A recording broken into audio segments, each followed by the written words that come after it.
not a lot of information that's easily available on this sort of thing, so it really was unearthing some interesting stuff that isn't that well written about. So I'll kind of relay what I have found, and what I haven't found I think is probably more important. I'll talk a lot about actually what the context of these baths and why they were even built in the first place, as a way of kind of, I guess, communicating a bit about the history of Hackney Wick, but also about bathing in general in the UK. So to understand these baths, where we are now, you actually have to go back quite a long way. So if we go back to 1795 here, we've got a watercolour, and this is actually how Hackney Wick used to be. I think a lot of people know that Hackney was a very marshy area, but Hackney Wick itself, the actual wick means a dairy farm, and it was just a big estate that was here. So we actually kind of had a lot of industry moving in. There was a big porcelain works, which was kind of more over in the Honiton way. But what, interestingly, because I think there were two things that happened, actually big things. We had the arrival of two major canals that came into Hackney Wick. So we had the Hackney Cut, we also had the Hertford Union Canal. We then had the railways come along, so we've got the North London Railway, which is along the left there, and we've got the Great Eastern Railway. So the Great Eastern Railway is still there, the North London not so much. That actually had a big station called Victoria Park, which served Victoria Park, which was also on the left. So with all of these kind of slicing that we've got here, it actually kind of made this area of Hackney Wick into a bit of an island, especially with the train tracks which were raised. Cut it off from a lot of London. So as London expanded, it kind of got protected. But because it was far away from a lot of places, it actually became this place where bad things went on. So this is the Metropolitan Buildings Acts of 1844. Noxious or offensive trades had to be located away from residential areas. So yeah, basically a lot of dead animals that couldn't be within 50 feet of where anyone lived. So Hackney Wick became this perfect solution because it was really far away. And it became a pretty smelly place. So the Hackney Cut was just, again, lots of dead animals filled with the oily scum from lots of factories that were around. The industrial output of Hackney Wick was impressive, so there's an amazing series of photos in the archives. So this is Achilles Serre, which, if you know Hackney Wick, the factory used to be next to where the station is now. So if you're walking down White Post Lane, you're looking at Queen's Yard, there's a big tower on the left, which looks like it's maybe full of squatters now. But that's actually the one remnant that's left from this factory. So Achilles Serre, the father started in Stoke Newington and invented dry cleaning, which is pretty cool. And then he moved here, and then it was a big part of Hackney Wick. We also had Carnico, which is another famous one. There's buildings named after it, which is the largest confectioner in the UK. We also had plastic invented in Hackney Wick. Some of the first petrol was refined here. We had the first waterproof cloth in the UK. And also there was the inventor of toilet paper had a huge factory here. So you can imagine it is like, a lot going on here.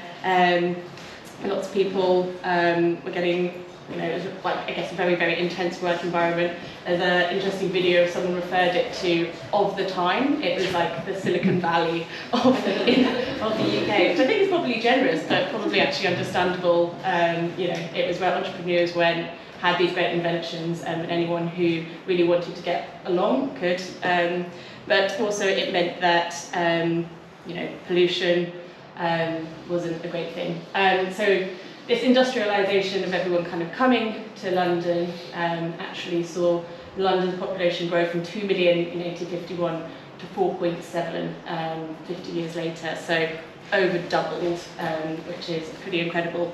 As you can imagine, housing had to spring up in order to house all those people.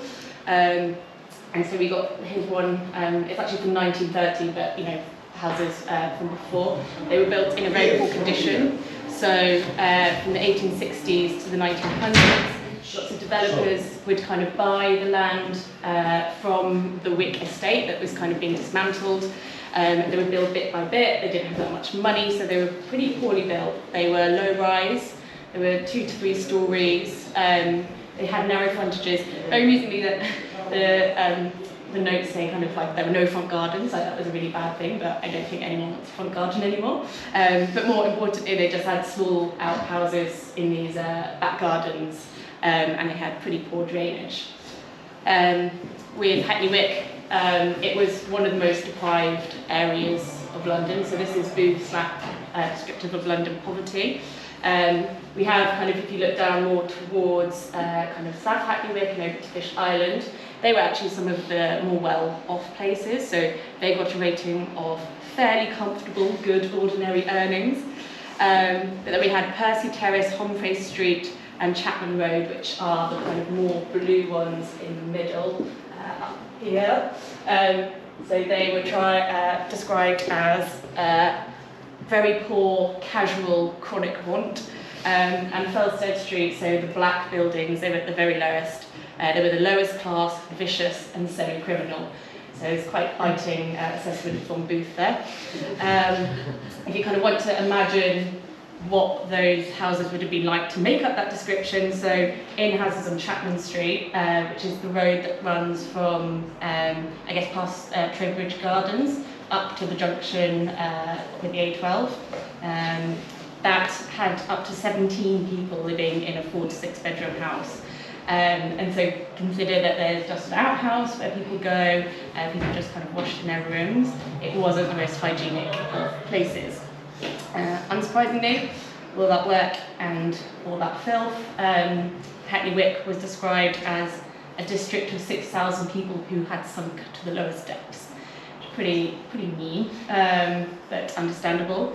And that's obviously on the backdrop of just cholera epidemic after cholera epidemic. Obviously they were that was obviously from bad sanitation, but Hackney Wick also struggled from like the River Lee often had lots of sewage being poured into it, and in the Hackney Cut as well, and so that would set off its own cholera epidemic, so it's pretty endless. In reaction to this cholera epidemic, there was the Baths and Washhouses Act of 1846 and 1847, which allowed community baths to be built at public expense, obviously to try and wash people and also to deal with this cholera outbreak. Although that there was money being thrown at it, uptake was actually pretty slow, and by 1865 only 20 cities around England and Wales had actually built any bathhouses. And of those bathhouses, so these were two important individuals in kickstarting what I think people know more as bathhouses, which are the Turkish style. So that's kind of what you can see a lot today if you go to Ironmonger's Row bathhouse, or York Hall, which is in Bethnal Green. All of that style of bathing was the brainchild of these two gentlemen. So David Urquhart on the left, he was a kind of wannabe foreign diplomat. So him and his friends would get together, and we had these things called the Foreign Affairs Committees, where they would just sit and talk about foreign affairs and what things they could do. And they actually set up the bathhouses as a way of funding those, so they didn't have to work and they could just talk more about foreign affairs. So David Urquhart was a really passionate fan of Turkey. He thought it was brilliant and that everyone should get behind it. So he saw importing Turkish bathhouses as a way of, I guess, getting everyone behind Turkish culture. He also hated the Russians, who were, I guess, on the other side. So he was kind of using it as a way of manipulating people's, I guess, biasing people towards Turkey.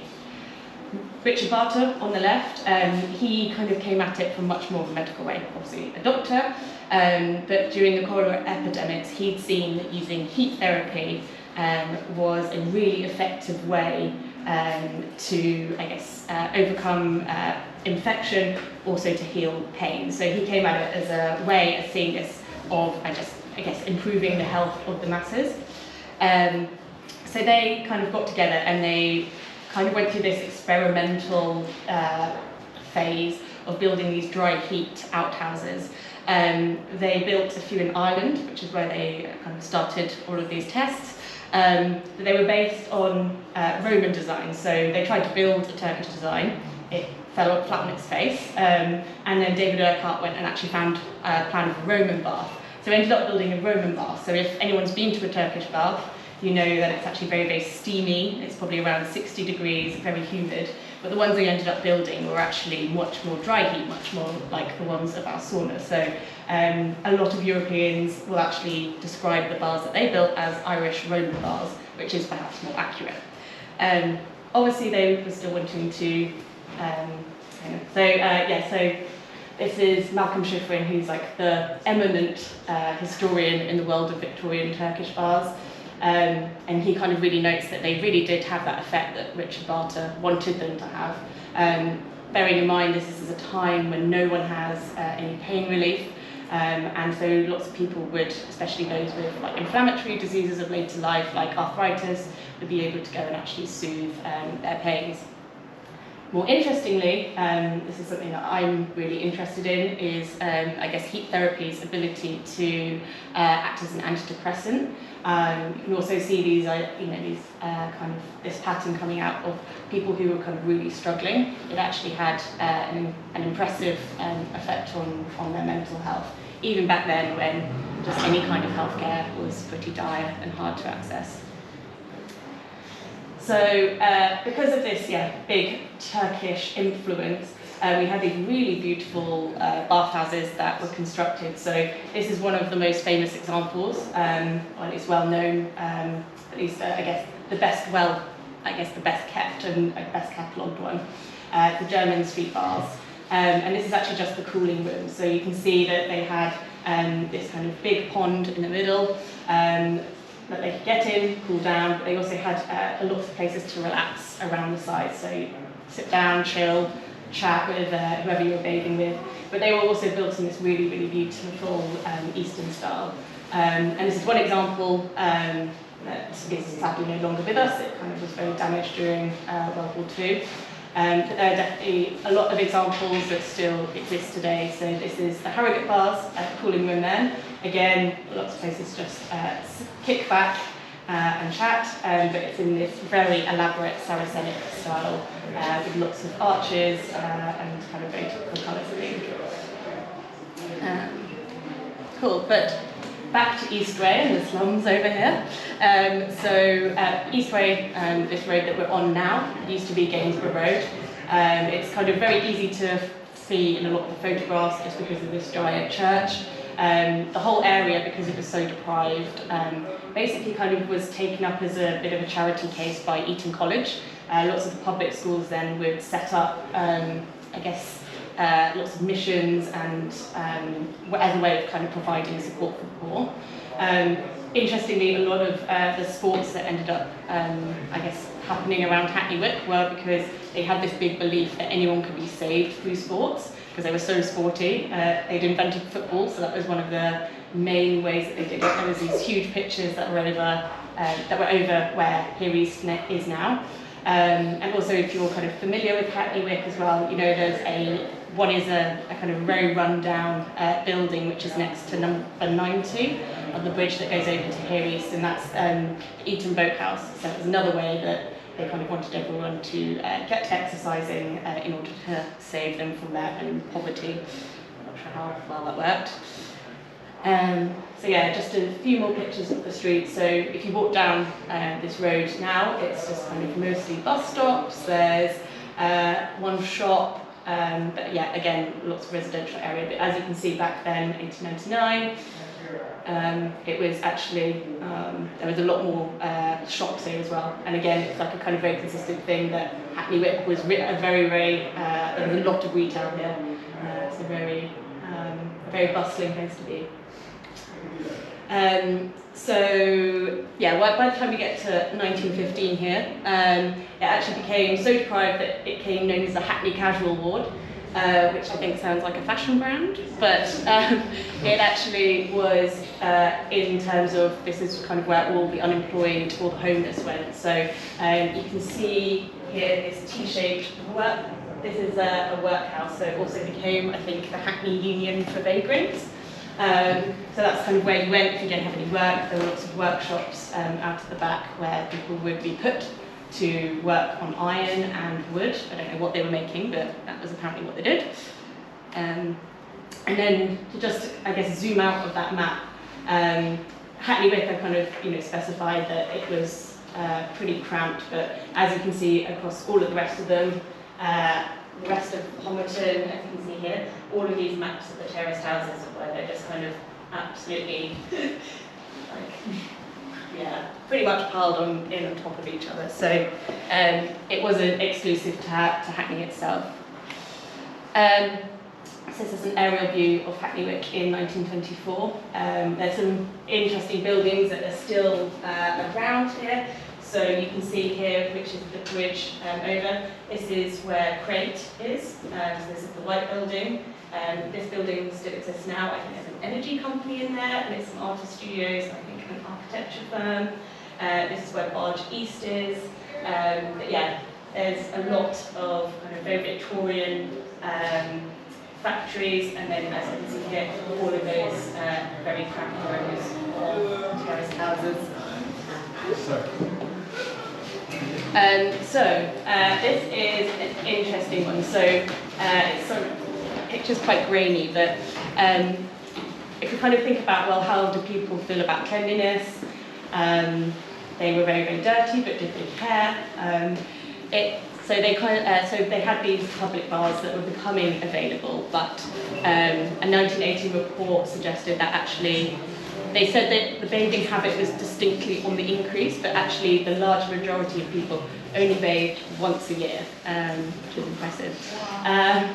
So in London, it was actually where people took it up most fervently, and it actually became a thing where on a Friday night people would visit the bathhouse, and it became a prominent ritual, at least into the 1930s, but even seeing up until kind of more recently in the 1980s, people were still doing it in the kind of bathhouses before they all got transformed into luxe 2-stars. There's this kind of, all the city boys would talk about having a Turkish on the Friday night.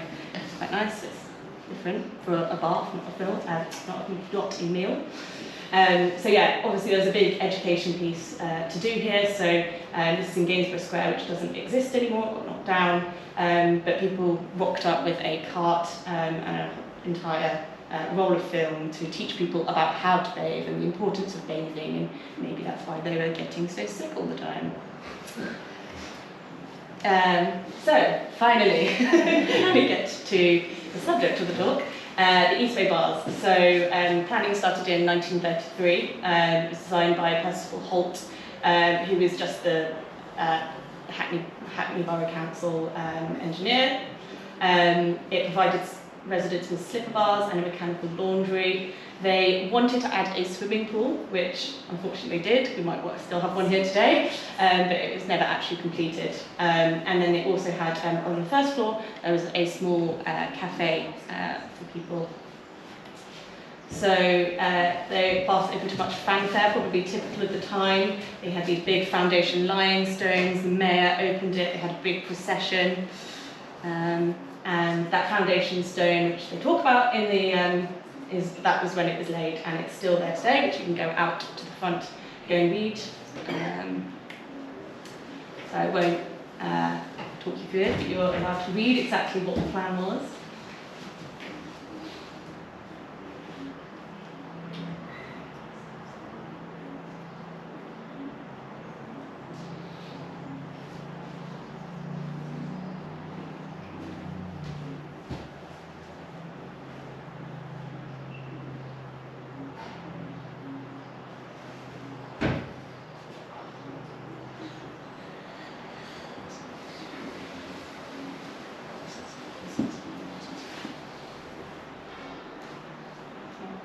So £30,000 for this huge building.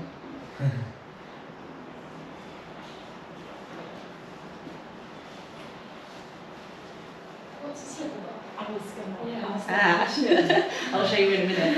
And also, you could bring your ironing and washing, which I always, you don't necessarily realise it's not just a place to wash, but that people Yeah. have brought their laundry in. Yeah, exactly. So, I mean, laundry at the same time is quite synonymous with bathing. When you're that filthy and you've got lice, then obviously if you go and have a bath, but you still have stinking, infested clothes, then yeah, you're pretty much back to square one. So again, being able to launder your clothes and get rid of all of the parasites that would be besieging you is pretty great. So it's probably, you can't really see so much, but kind of talk you through exactly what the layout was. So you might be able to recognise these are the two stairs up that you came in today.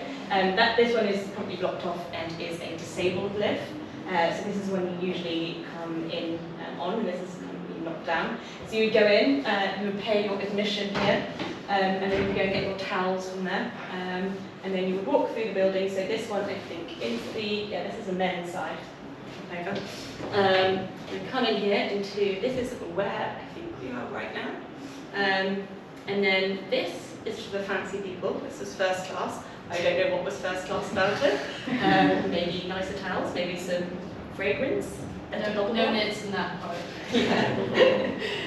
Yeah. And then these were where the bars were. So you can kind of see here that there's lots of tiny rooms because that's what they were. You just went in, it was a small room, and then you got into your bath, your simple bath. You would sit there, you would bathe, kind of shut off from everyone, have a nice time, and then you would get out, go home, maybe do your laundry. So this was a really big thing. So there's a whole network of Hackney public baths. They had bath committees. You would meet every year to talk about how well the baths were doing, and everything was meticulously recorded. So this is an amazing book in Hackney Archives of just recording pretty much everything that went on, how many towels were sold, how many bars of soap, how many people came. Very probably typical of that time, and maybe there was not much to do. Have you been able to see that then? Yeah, if you go to the Hackney Archives, yeah. So yeah, this is just one of the reports. So just reporting on exactly how it's going. So the laundry has been since equipped with a calendar ironing machine, which further reduced the work to be carried out by the patron. So they're upgrading over the years. So some pictures. So the laundry building is actually, so this is the laundry building. It still exists. So if you again head out onto the road, there is a huge building which kind of goes back alongside this one. I think it's artist studios now, but that's where the laundry used to be housed. So that's managed to survive. Yeah, so ladies obviously were doing their laundry, looking quite annoyed at the photographer. We've got a man over there, I'm guessing he was running the show, managing it, telling people to hurry up, don't know. They had drying cubicles, which were pretty cool. So I don't know, if they went in there whether they were heated, that's still a question. Was it like an early tumble dryer? But yeah, pretty cool. This was the ironing machine, which was a big deal. Pretty cool. Just feeding in your trousers and out they come ironed. Would love one of those these days. And then this is, sorry to crush you, but this is the only picture I can find of the slipper bars. So just from everything that I've gone through. So you can see, so I think this picture is being taken from down there and you're looking back through here. It's a shame we've got this set up because you can actually see when you go around the building a lot of these arches. They're kind of all over as a building, but you would come through, I think you maybe came through that way. That looks like first class down there, like some nice doors. You would come through, go into your little cubicle and have a nice bath. Maybe bring some candles, who knows, treat yourself. Okay, so this is what a slipper bath looked like. So this is quite an early one, this is from 1870, so this is the very prominent one. They're kind of quite recognisable as the ones you tend to see in period dramas of someone sort of sat next to the fire and someone washing them and having a gossip about something. So yeah, they used to be a symbol of luxury, but then they became almost like a symbol of actual poverty because you would have to go and bathe in them. So this is one of the, I guess, price lists of it. So we have all of the different branches here. We've got Central Bars in Clapton, we've obviously got Eastway Bars, Englewood, Road Bars, Shacklewell, Lane Bars, Gayhurst, Rhodes Bars. And then we've got Eastway here, so the slipper bars. I don't know why, they were closed Monday to Wednesday, in fact it's not that popular. So they're open Thursdays, Saturdays and Sundays. And then prices for admission, so for an adult it was 7 pence, I think, to go and bathe. It was actually it was quite expensive to go and do your laundry, maybe because you did it infrequently. But the use of the machine for 2 hours was 3 shillings and 6 pence, so it was a bit more pricey. So we also had remedial bars, which I'll talk about next. So in the central bars, which was almost like the fanciest bath that they had there, they had vapor bars and they had an aerotone therapeutic bath. So obviously, I think for the more upmarket people in Hackney, as Clapton still is today, so we had this vapor lounge, again, big chilling area, much like seen in the Victorian bars. But we also had what I quite like is this vapor plunge. I saw it, I was like, cold plunge, just like we have here. So that's exciting. I don't really, I'm just guessing we just have a bit of a splash around. What does it mean by vapor? Not sure. I will try and find out. So yeah, the mention of the aerotone bath. So there is some hilarious pictures of hydrotherapy that they have. So what you can't actually see is that it's probably sunken into the ground. So that man is just standing in a hole submerged into the ground. And this thing combined air, massage, warmth and water, and a vibrating hydraulic massage. So he looks very pleased at his vibrating massage. So again, it's this kind of knowledge, acknowledgement all along that regardless of how they did it, there is always this combination of heat and water that somehow brings about some kind of healing, and of course someone else chilling, reading his book. They're always very big on the chilling at the bath. And so this was touted to cure muscular rheumatism, fibrosis, arthritis, sciatica, lumbago, muscular strain, varicose vein ulcers, mental depression, lethargy, high blood pressure, and just generic rundown conditions. So again, quite similar to a lot of the conditions that is kind of touted for sauna use today. So, what did people think of these baths? So this is an account of a boy called Louis Heron, who was born in 1919 in Shadwell. So over the time that the baths were here, he would have been considering whether he wanted to use them. So his mother owned a coffee shop, sort of quite a humble background, and grew up in a house with no bathroom. Friday evenings bathed with his 2 siblings in a galvanised iron tub in front of the fire. His uncle went to the local public baths where he paid 2 pence for a tub with hot water, fresh towel and soap. This one makes me laugh. He never knew how his mother washed, and so he just assumed that she did it like on her own in her room with her wash basin. Each bedroom had a china basin with a jug of cold water, red Lifebuoy soap, and a well-used chamber pot under the bed because the house toilet was too far away to use at night. I don't know where it was, but I guess maybe not having a bathroom. So he gets a job at the Times and actually has this kind of like big step up in his circumstances. His family moves to a better neighbourhood and they finally get a private bathroom.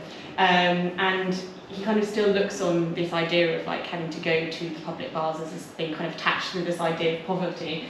So he says, I do not see moral merit in poverty as such. It is not uplifting to live without a bathroom, which I can totally understand. So yeah, wasn't enjoying this idea of the working class struggle.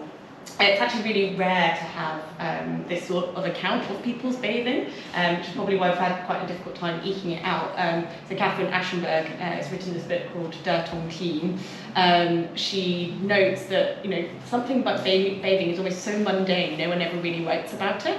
Just even if people were bathing just once a year, which is probably quite a notable occasion, it's not like they kind of sat down and they're like, yeah, I use this soap and I sat there for 1 hour and just like really had a good scrub. It's just not really worthy of not writing about. So one of the rarer ones. So did these public baths catch on the same way? So we kind of looked at the Turkish baths and they really kind of stuck around for quite a while. These slipper bars, not so much. So Catherine Aschenberg says, the working class took up frequent washing only when they had baths at home. The poor found it hard to love bathhouses. Hungary, with its rich tradition of Turkish-style baths, still tempts bathers out of their own bathrooms to soak in company.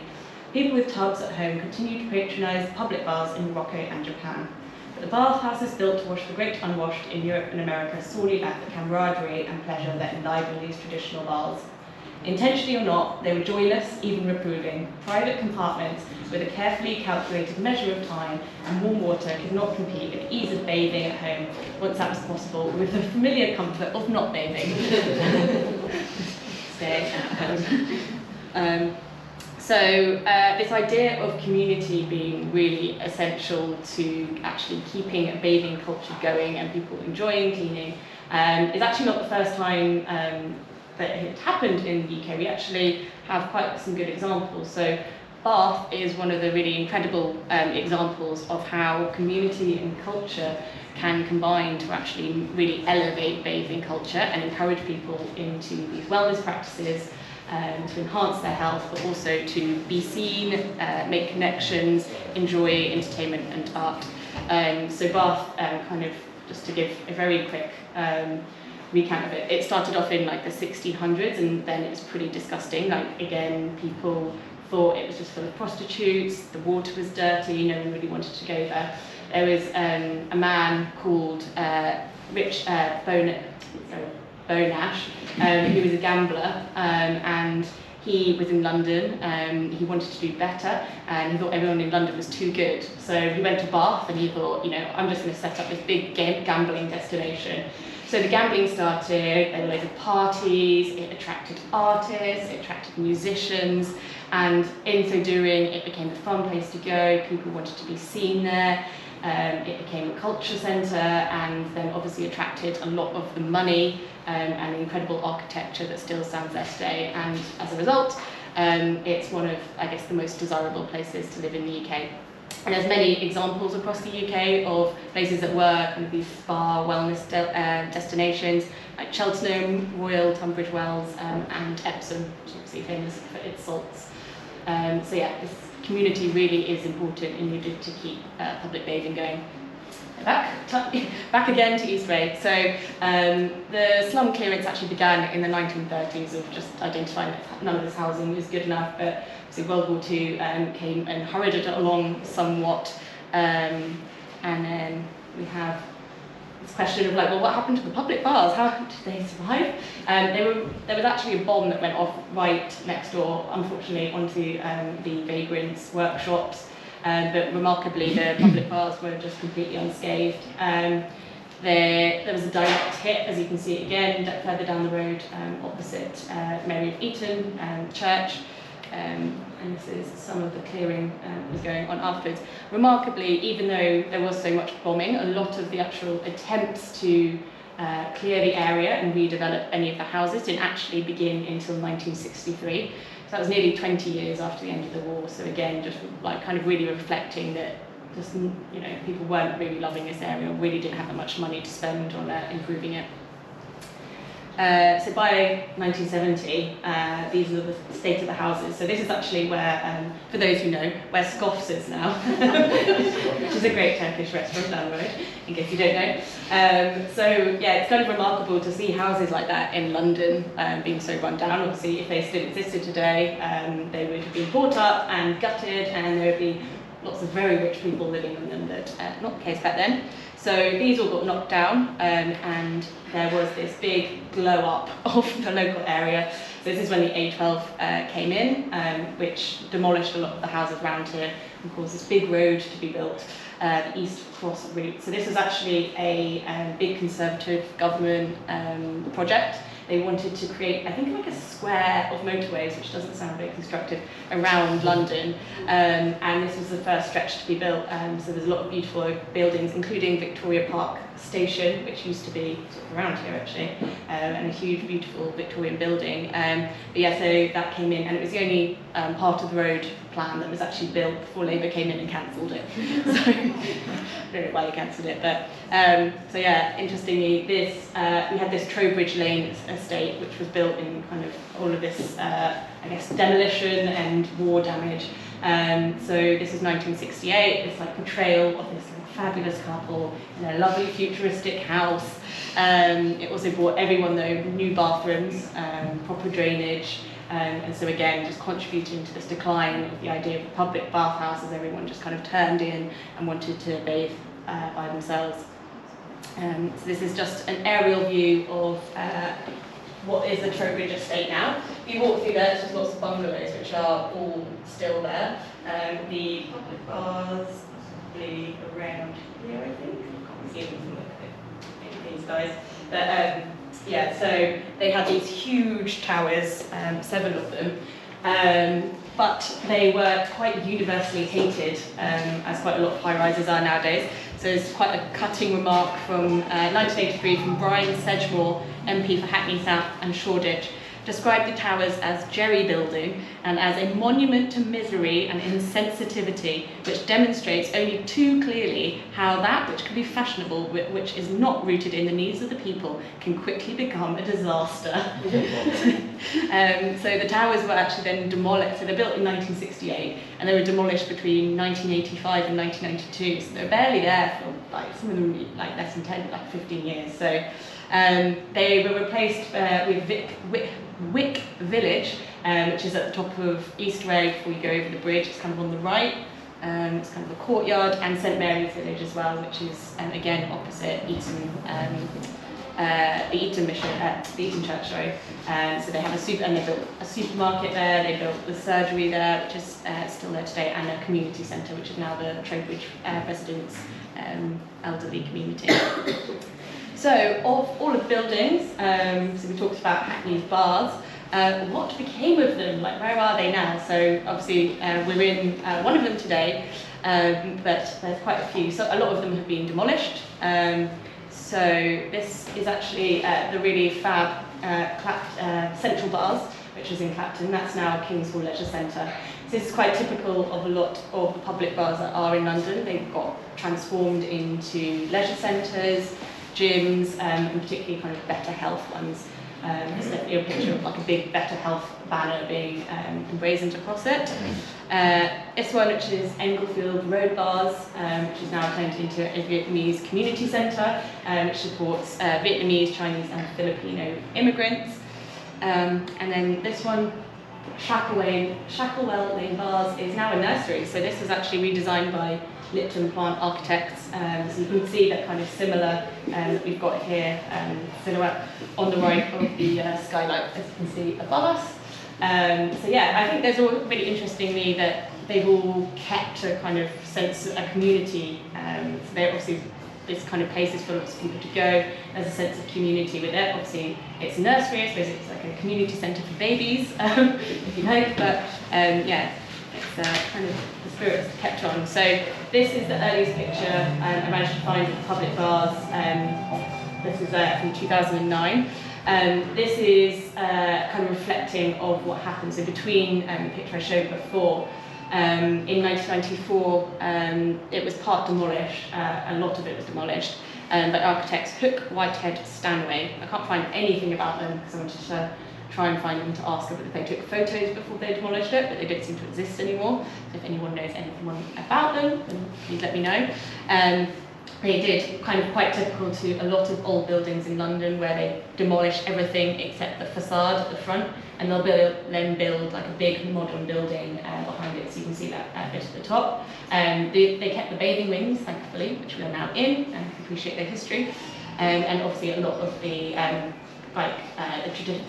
the original iron lettering on the front and the foundation stone as well.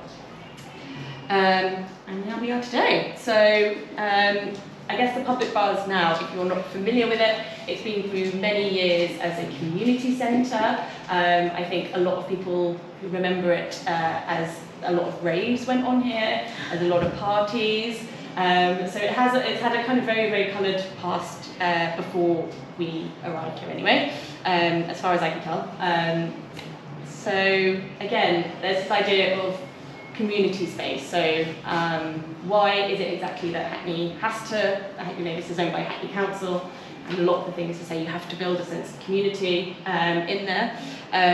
You kind of look around, I think, a lot of places around here to see that community spaces are actually disappearing. So again, this is the pub that was at the end of the road and has since been, I guess, converted into private residences. So you can see on the right, it's actually got Papa John's at the bottom. But yeah, just private dwellings at the top of it. So this idea that these community spaces that used to be the place where anyone could go when they were feeling lonely, find their neighbours, talk to them, feel supported, have a network that they could rely on, are kind of being taken away and turned into actually places of individuals and kind of being, divided from one another. So, this is video, so I can't hear it actually.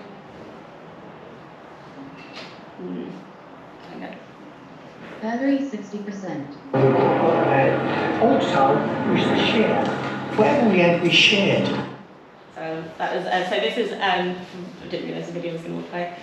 So this is a video which is called The Geezers Tour Hackney Wick.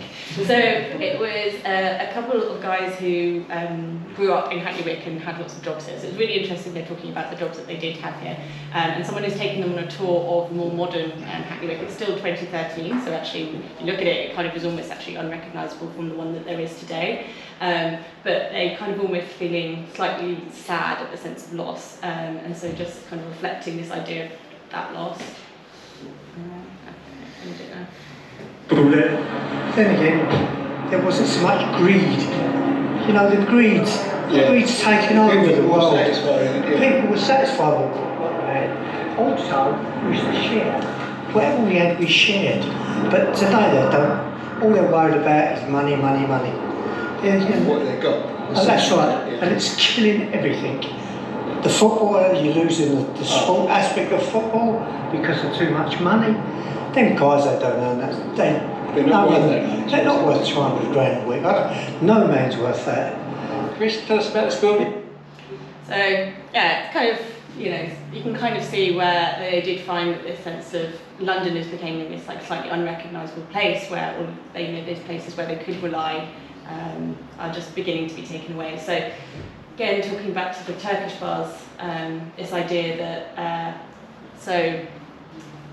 this is not only so he's saying Victorian bathers prefer to take hot air baths for reasons of health or to cleanse themselves. The Victorian Turkish bath almost certainly retained its popularity because it was also extremely relaxing, because it was highly enjoyable, because it was a social activity which is seen by many as being a positive alternative to the public house and the dangers of alcoholism. So there's this idea that although it's actually got this health benefit from the more tangible level of people, I guess why people might be organising it, the reason actually people stick around and continue these practices is actually the social element that's at it. And then also contrasting it with the idea of the pub, which is again the other kind of social option available to them. So that brings us on to the final part, which is just to talk a bit about what we're doing here and the context of all of this, why we started looking into this. So I'm director of the Community Sauna Baths CIC, and if you haven't already seen, there are a set of saunas out of the back, which kind of been set up in what was a kind of like a bit of a redundant space, a bit neglected, and we've been running for 6 months now. So we were set up with this, I guess, I think everyone came at it from different angles, but I certainly came at it from a health benefits angle, but since working with it, have come to realise that it's about so much else than that. So we have these 4 principles. The first one, that's authentic, and that's very much stemmed from our partnership with the British Sauna Society, and their mission is to bring authentic sauna bathing to the UK, and to kind of show Brits what real sauna can be like. We also have these 2 ideas which are kind of linked, which is local and affordable. We've kind of looked into, when you look into the health benefits, it becomes very, very clear that you get those benefits from going to sauna regularly.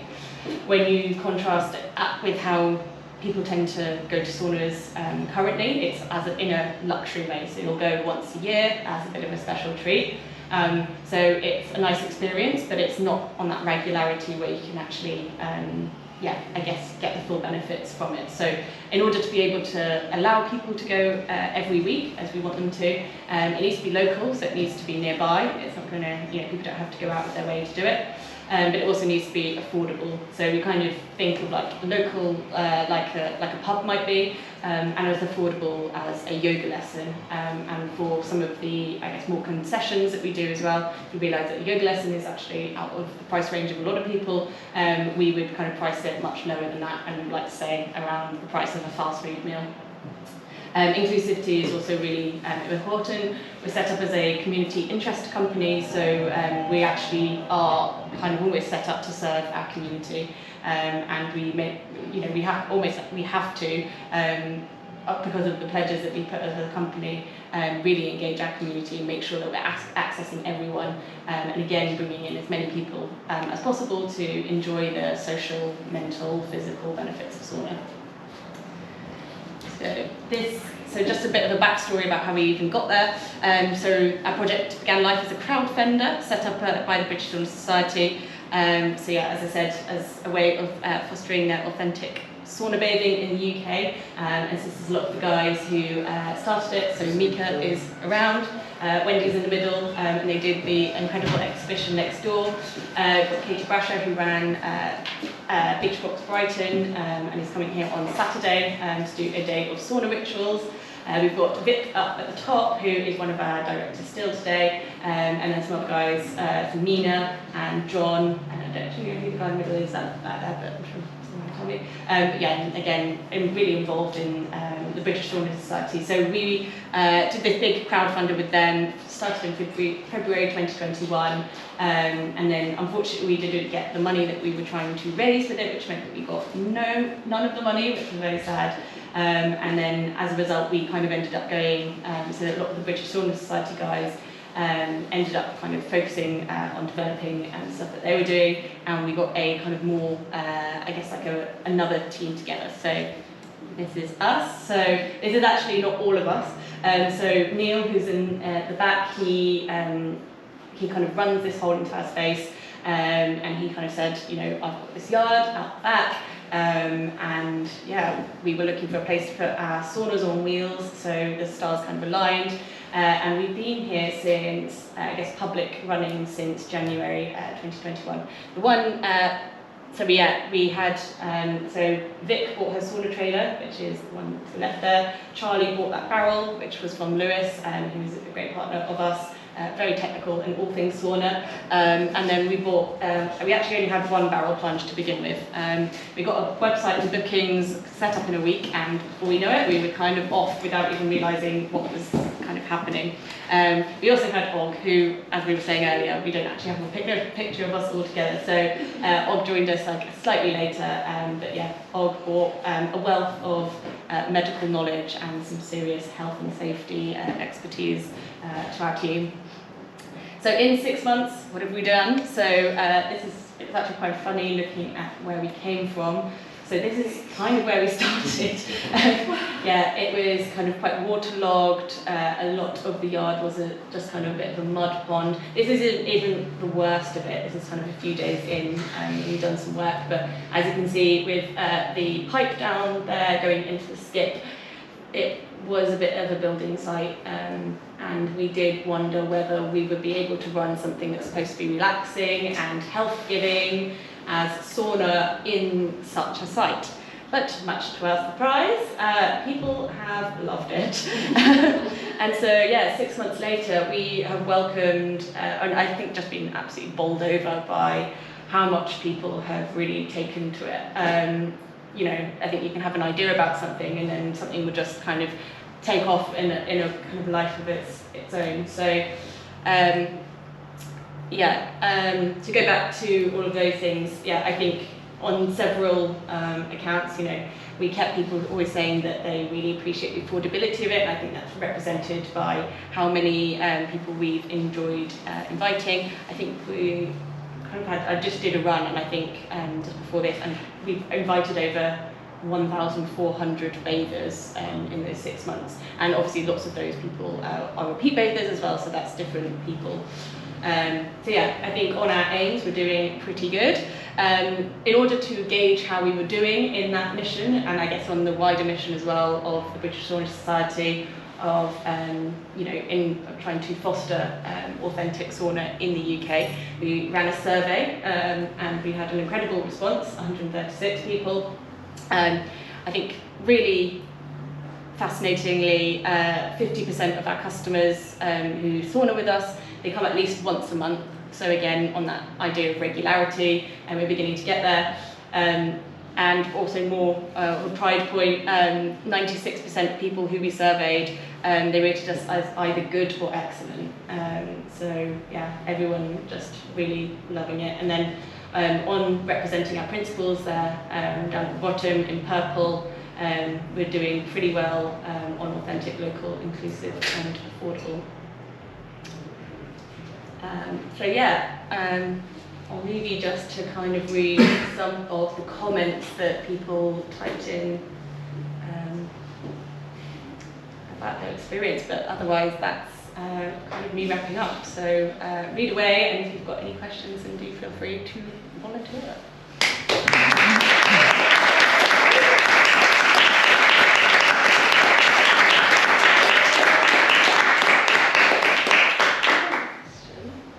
Yeah?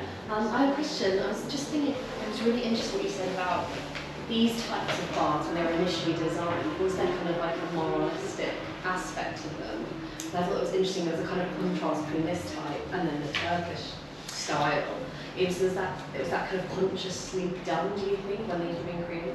Yeah, I think the Turkish ones, they tend to be a lot of them were privately owned, so people did them always like as an investment opportunity. But I think because, as you can see from the Turkish time, so it was at a time when being like the whole Ottoman vibe was really, really trendy. Mm-hmm. And you had lots of people wearing Ottoman gear to show off how well travelled they were. So it was probably a bit of a way of showing off, and because of that, they couldn't actually keep their prices that low. And they ended up having to increase the price of it, and so any kind of like health equity of making them more accessible to the lower classes was sort of taken away. I think in these public bars it was very much a kind of out of necessity, because just of all of the public health crises that were going on, in the kind of wake of cholera, of just needing to scrub people clean. So Hackney Council thing, I think maybe seeing what has happened in the Turkish bars and it kind of having this health role and encouraging people to bathe, they kind of took the punt that this would be a way around it. I think certainly it was a much cheaper way of getting people washed than knocking down all the houses and building their own bathrooms. But Hi, I really enjoyed your talk. I thought it was really interesting to hear about all the different modern sort of history. I've actually just come from Rome, and I took a tour of the amazing sort of ruins of the Caracalla Baths, and it was just amazing to see sort of how monumentally huge they were, and the mosaic designs were incredible. And so it's just coming from that to this is like, okay. You mentioned applying for funding, and I just wondered, did they give you any feedback as to why they didn't award you the grants for funding? And did you apply for arts funding, or did you apply for kind of community funding, or was it? So it was applying for, and it was almost a bit of an impetus for the whole project to come together. So Vic had seen the fund. It was a Make London fund, so from like the mayor's office, and they were offering up to 50,000, I think, for anyone who could help the community come back together in the wake of COVID. So it was a very COVID-specific brief, and I think these guys, they kind of saw it and said, sauna was a great way to get everyone to come together, but also with that undertone of improving health. When we looked at the reason, I guess like the other guys that ended up getting it, it was, I think, it was almost like impossible to go for anything in COVID, because everything was going to businesses that already were up and running as, I guess, something that was, we didn't have any liabilities, we didn't have any staff at that point. We were so far down, I think, the list. I think what was also quite difficult in terms of the funding, so we actually crowdfunded 30,000. We had to kind of match what the mayoral fund were doing. But it was also very difficult trying to get people, I guess, crowdfunding for something that people didn't necessarily understand. Not only were you kind of having to say, oh, you know, lend us some money, please, but we're also having to say this is what sauna's all about. So we had, I guess, a group of people who were already so sold on it, and that was why it was great to be doing it with the British Sauna Society with some really keen people. But yeah, other than that, it was. But I think maybe for the, I don't know, I think it was good in the long run. So what we've got going here, I think we started on a few donations, probably up to about £500. Just to get us going with some like basic bits and pieces. But other than that, yeah, it's just all being volunteer-led, all being kind of self-funded. So every time we've got, everyone always comments every time they come for a sauna here, they're like, oh, it's changed. And it's because every time we get more bookings in, all of that money immediately gets reinvested into making it better, improving the experience, yeah, responding to feedback of what people want. So yeah, it's been great seeing it grow as this kind of very organic project. Yeah. I've been following on social media, like the little baths that are on kind of the coast, and yeah, the volunteer ones running Margate and Brighton. Yeah. Which, yeah. So I was seeing them and think, okay, gotta go. Well, yeah, I mean, the photo shoot that we were, I was late from, wet from, I think there's a whole article that's going to be on sauna culture in the UK. We haven't seen it yet, but yeah, I think they've gone around to a lot of the saunas on all of the kind of seafronts. So yeah, if you're interested, then definitely get the Guardian next week. I will. It's an expedition. I think that's what Vic said. Yeah, it's an expedition, I think, yeah. It's the magazine. Yeah. Yeah, it's a Sunday, yeah. Oh, is it Sunday? I thought it was It's a Saturday. Are you the only community sauna bath in London? Or are there other ones? Yeah, we are. So, I mean, in terms, so we're definitely the only wood-fired sauna in London. To confirm that. There's other saunas which are smaller and probably in the similar price range. In terms of kind of really pushing on the community front, I think we're probably the only person to stand on that platform. There's certainly been people who've been doing it for longer than we have. There's the Dockland Steam Bars, which is over in Canning Town, which has got an incredible community all of its own. It's got a big Russian barnyard, lots of steam bars and stuff. It's amazing going there, but in terms of this kind of like authentic, more, yeah, I don't know, it's our own brand. Do you think it will become more popular, like, and spread, especially with the more publicity and things? Yeah, we're hoping, I mean, certainly the, I guess the, like, and just in terms of general sauna culture, like one pops up every other month or so. In terms of our own ambitions for, I mean, it's not even ambitions, but our kind of hopes, I suppose, for the community sauna bars, we definitely want to see more of them. Like we say, our mission is to have a like a community sauna in every neighbourhood. So again, bringing back that kind of idea of wellness, a place for people to come together, people who might be lonely to come and socialise, etc. But we're not going to necessarily do it ourselves. We're kind of very keen that we find different, like a new site, and then have a team who wants to do it themselves, and we can provide help with funding, mentorship. We can centralise some of the like more painful activities like running a website, selling on social, etc. But we kind of want to help foster it, and I guess pass on what we've done here. Right. Right, thank you everyone. Oh. What's the hat? So, good question. So they're sauna hats, and they are made of wool, and they protect your head from the heat. Right. So as much as they keep the heat in when you're in a cold place, they actually keep the heat out. So your head, if you don't have one on, your head will heat up faster than the rest of your body, and you can actually feel really uncomfortable before the rest of your body's had time to kind of really get up to the right temperature. So just protects you a bit, makes it more comfortable. Thank you.